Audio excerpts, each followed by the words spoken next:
What was the last thing the Prophet ﷺ said before he died? Inni wallahi la akhsha alaykum al-faqr. I am not scared that my ummah will become poor. No. وَلَكِنِّي أَخْشَىٰ أَن تُفْتَحَ لَكُمُ الدُّنْيَا. What I am scared is that the world will open its doors to you. And you will become wealthier beyond imagination. And this wealth will kill you like it killed those before you. Because you will compete and fight tooth and nail for it. This is what he feared. He did not fear poverty for us. He feared too much luxury, too much wealth. The Prophet ﷺ was never asked for something and he replied saying no. He never replied saying no. If somebody said to him, O Prophet of Allah, this 1/5 of wealth that you've been given, I need a sword, I need a camel. He would never say no. Take it. If I have it, take it, it's yours. One day, a non-Muslim came to the Prophet ﷺ, a man by the name of Safwan ibn Umayyah. Now a non-Muslim came to him and he says, I'm poor, I'm needy. Give me from the 1/5 that Allah gave you. All of this wealth that you have, give me from this 1/5. The Prophet ﷺ told him, I have all of this wealth it's in a valley between two mountains. Imagine like a whole warehouse full of wealth. The Prophet ﷺ said, this whole warehouse is yours. Yani this huge amount between these two mountains, all of it is yours. This man was shocked. He didn't expect that. He came to his people and he said to them, Ya nas, aslimu. My tribe, all of you become Muslim from today. Why? What happened? Did Muhammad ﷺ do magic? Did he do some spell? What happened? Did he put something in your food? He says, La. فَإِنَّ مُحَمَّدًا يُعْطِي عَطَاءَ مَنْ لَا يَخْشَى الْفَاقَةِ. This man, Muhammad ﷺ, he gives in such a way like he does not fear poverty. This is the secret. To be giving, to be generous, one does not have to have everything. One has to just have one thing. The trust that Allah will provide. We think to be generous, I have to be rich. Sometimes you realize the most shrewd and miserly people in the world are the richest people. They count every penny. And sometimes the most generous people are the people who don't have much to their name. Allah subhanahu wa ta'ala didn't give them much, so He gave them a big heart, so they are willing to give. The Prophet sallallahu alaihi wasallam, one day someone comes to him and he asks him, I need something, just give me anything from what you have.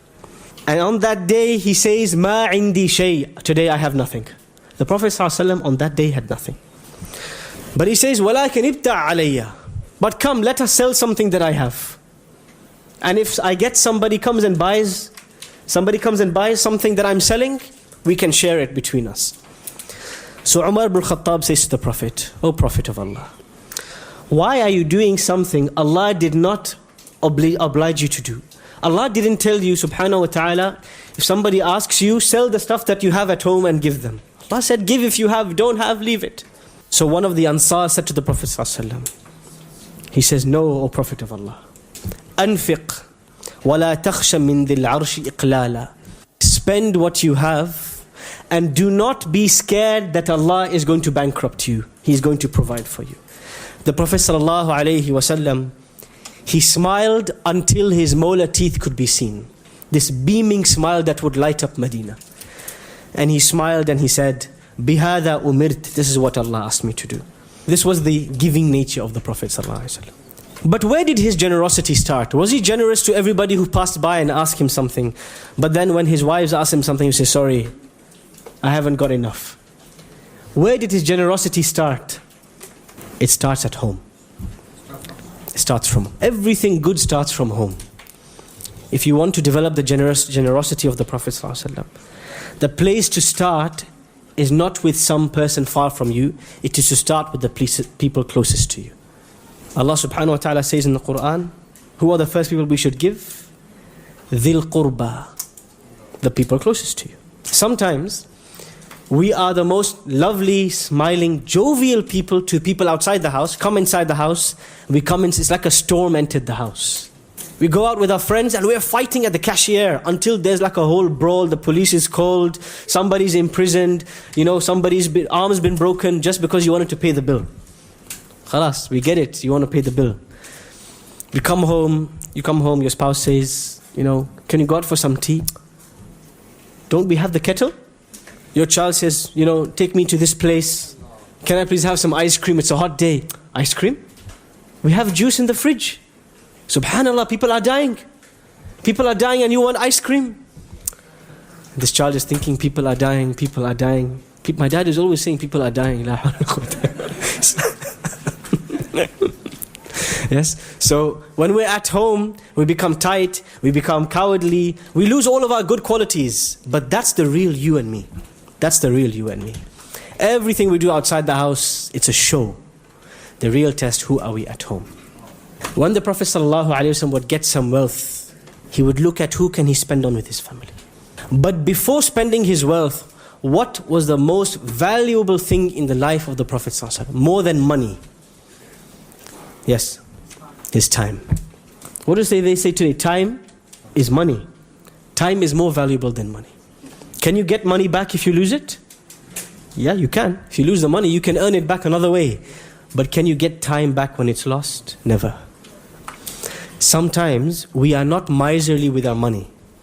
We are miserly with our time. And maybe I am the first to be victim of this. How many times in a day, my own children, Baba, play with us. I'm preparing for the Furqan class. Later. After 10 minutes, Baba, play with us. Later. Baba, when is later going to come? All of us, we have to balance and juggle so many things in our lives. The psychologists say the average person spends on average 20 minutes a day of one-to-one time with their children. 20 minutes a day. And there are 24 hours in a day. What we have to start being generous with is our time. Who can tell me what was the Prophet ﷺ like at home? One day the Prophet ﷺ enters the house and he sees people, they're not happy. So he would crack a joke to make them smile. And he says, one of the most beloved deeds to Allah, sururun tudkhiluhu ala muslim, to make somebody smile. Have a sense of humor, make them smile. The Prophet ﷺ at home, in the generosity of his time, after Salatul Isha, there is no socializing in the house of the Prophet ﷺ. After the Isha prayer, the time he would spend was only with his family. Discussing with them the happenings of the day, letting them share the stories, letting him sharing the stories. Until one day it comes in Bukhari and Muslim that the Prophet ﷺ was sitting with Aisha and she asked him after Isha one day, what was the worst day of your life? And he was recounting to her what happened to him in Taif. This is the conversations he would have with his family after Salatul Isha. He would not stay up for long and he would go to sleep. But he was generous with his time before anything else. Such that the day he parted from this world, everybody he knew had a memory of time that they spent with the Prophet ﷺ.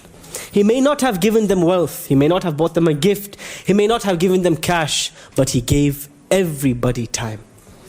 When we leave this world, and when we are released and lowered into our graves, people will not remember the cars we bought, the branding of clothes we wore. They will not remember the food that we fed them, but they will remember how we made them feel when we were with them. If the Prophet ﷺ got some wealth, this 1/5 of income that would come to him, he would never leave anything for tomorrow. He would give it today. He did not know what a savings account was. He would invest it today, he would give it today, but he would not want to see it till tomorrow. This was the generosity of the Prophet ﷺ. A Bedouin comes to the Prophet ﷺ. He grabs him by the neck. He grabs him by the neck and he says, I like this burda, I like this cloak you're wearing today. If you grabbed me by the neck and you told me you like this thobe, maybe you would leave the masjid without an arm intact. But this man, sallallahu alayhi wasallam, was differently built. Mind you, he was not a weak man. It is authentically narrated that he had the strength of 40 men. He could leave you with no limbs if he wanted. This is the trick. To have the strength but not to use it. To have the wealth but not to be lavish. To have no time but to still squeeze out the time. This man squeezes him and says, I like this cloak. The Prophet ﷺ takes off the cloak and gives it to him. Because he was never asked something except he gave it away. And this is why the Prophet ﷺ, as he came close to his death, he was worried about something. Not a single item in his house should be left remaining. everything should be given away so he can leave this world with no shackle to his name. Yet he's the one also who said, and this is where the balance comes in. Uthman ibn Talha radiallahu anhu comes to him and asks him, O Prophet of Allah, I have a land, an investment, a property, a land, and it is earning me wealth. Should I give it in charity or should I keep it as an investment for my children? The Prophet ﷺ advises him. He says, for your children, for you to die and your children are rich and they have wealth, is better than for you to die and your children to beg after you. But we know that the family of the Prophet ﷺ had a unique status when it comes to wealth. However, this was what he advised people. Do not try to be like me and give everything until you have nothing. Plan. Plan for the future. Plan for your children. Save, invest. But when it comes to giving, be generous. Be generous like the person who knows that Allah, the one whose accounts are flooded with income until there is no restriction, the one who knows Allah is his provider. Give like that person. This was the generosity, the gentleness of the Prophet ﷺ. One of the illnesses, the sicknesses we suffer with today is the illness of hoarding. 1%, less than 1% of people in the world own more than 90% of the wealth of the world. And they call it the trickle-down effect. How much of that wealth, 90% of wealth, even reaches us, we don't know. Us, the people at the bottom of the ladder. And so you have this society where it has become dog eat dog. There's a competition. I need the job, he can't have the job. Why did he get promoted before me? Why did this and why? And we start to fight and bicker over wealth like it's nobody's business. What was the last thing the Prophet ﷺ said before he died? Inni wallahi la akhsha alaykum al-faqr. I am not scared that my ummah will become poor. No. وَلَكِنِّي أَخْشَى أَن تُفْتَحَ لَكُمُ الدُّنْيَا. What I am scared is that the world will open its doors to you. And you will become wealthier beyond imagination. And this wealth will kill you like it killed those before you. Because you will compete and fight tooth and nail for it. This is what he feared. He did not fear poverty for us. He feared too much luxury, too much wealth. What did the Prophet ﷺ say about greed? If you gave the son of Adam a valley of gold, he would ask you, can I have one more? I was on the phone with a friend of mine. This friend of mine came to this country as a refugee 5-6 years ago. He had nothing. And he dreamed of the day when he would own a house and when he would have papers and he would have X and a car, etc. I called him the other day, catching up with an old friend. Now, I said to him, you have the house, you have the car, you have the wealth. How does it feel? He said, it's strange, I feel an emptiness because I am looking for the next car and the next wealth and the next house. This is the nature of Bani Adam. If you have no wealth to give, what can you give? Time, energy. Does it cost to give a smile? Allah says in the Quran, وَجَاهِدُوا بِأَمْوَالِكُمْ وَأَنفُسِكُمْ فِي سَبِيلِ اللَّهِ.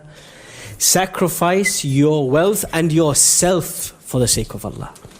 Many of us, we start to plan for our retirement, plan for our children, plan what are we going to leave behind.